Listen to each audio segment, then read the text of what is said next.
Dear viewers, আমি সবসময় একটাই কথা বলবো, ফেসবুক বলুন বা ইউটিউব বলুন,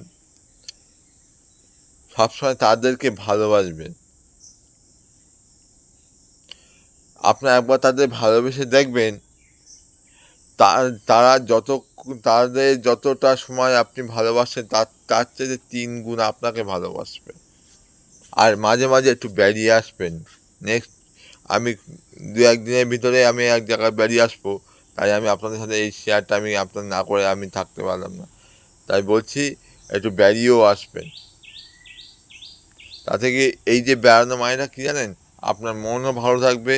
আর এই পিছনে লোকে একটু ঠ্যাং ধরে যারা আপনার টানার চেষ্টা করবে, তাদেরকে সবসময় এড়িয়ে চলবেন। তাই দেখবেন আপনার সাফল্য আপনার দোরগোড়ায়।